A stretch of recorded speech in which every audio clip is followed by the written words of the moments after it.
Welcome to the Deep Dive.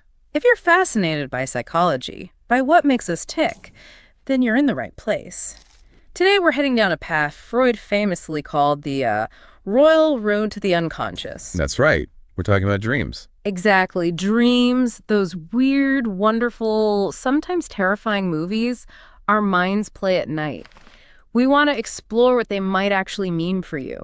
Well, Freud's big idea, the one that really shook things up in the interpretation of dreams, was that dreams aren't just random static. They're meaningful. Meaningful how? Like messages. Precisely. He believed every single dream, no matter how strange, is essentially a wish fulfillment. It's your unconscious mind trying to satisfy some hidden desire or maybe work through a repressed thought. Even nightmares. That seems counterintuitive. Yeah, that's the twist. Even something scary like being chased could represent a wish to escape something in your waking life. Your mind disguises it. And sleep is the perfect time for this because our usual mental guards are down.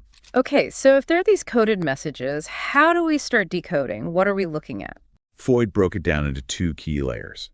You've got the manifest content, that's the surface stuff. It's the story you remember, the images, the plot, basically what you tell someone you dreamed about. Right, the actual dream experience. Exactly.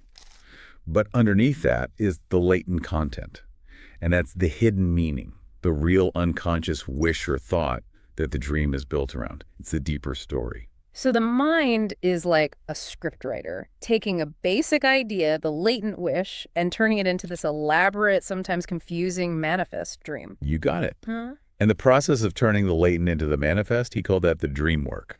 Dream work. Okay, how does that work? What are the tools, the mechanisms the mind uses? Well, Freud identified a few key ones. There's condensation, which is like packing multiple ideas or feelings into one single dream image.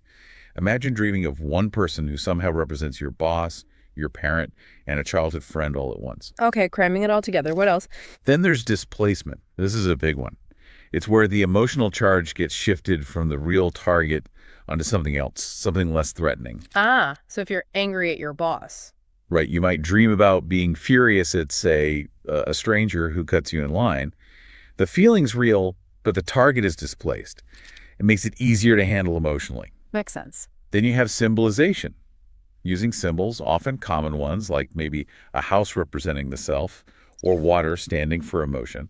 And finally, there's secondary revision. Secondary revision. Yeah, that's kind of like your brain tidying up the dream as you wake up, trying to make it more logical or coherent than it actually was, smoothing out the weird bits. These mechanisms are how our unconscious speaks without, overwhelming us. That's fascinating. It's like a secret language our mind uses every night. Could we maybe walk through an example, something common, like the dream where you're failing an exam? Lots of us have had that one. Oh, sure. That's a classic.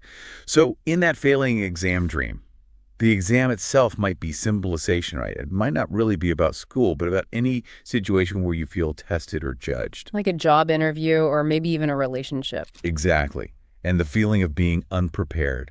That could be condensation, bundling up all sorts of different anxieties you have about maybe not being good enough or letting people down. I see. And displacement. Well, maybe the dream focuses intensely on something minor, like you can't find the right room or your pen runs out of ink. That could be displacement, shifting the core anxiety about failure onto a less direct but still frustrating problem. So it's not just what you dream, but how your mind puts it together. Precisely. It gives you a real window into your own psychology, how you process these underlying feelings. Which brings us back to the Royal Road idea. Why is understanding all this dream work, so important? How does it help us?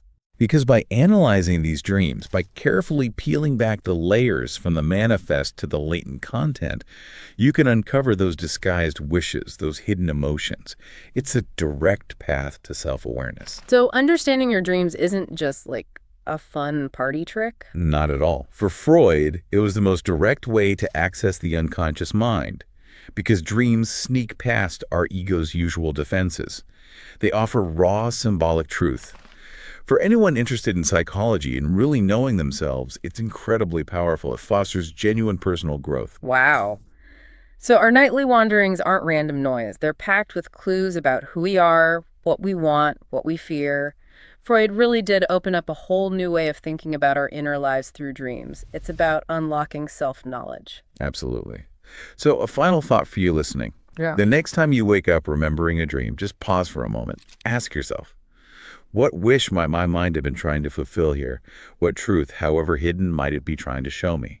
So this book summary is powered by International Psychology Association. Follow us for more interesting book summaries and psychology updates. Thank you.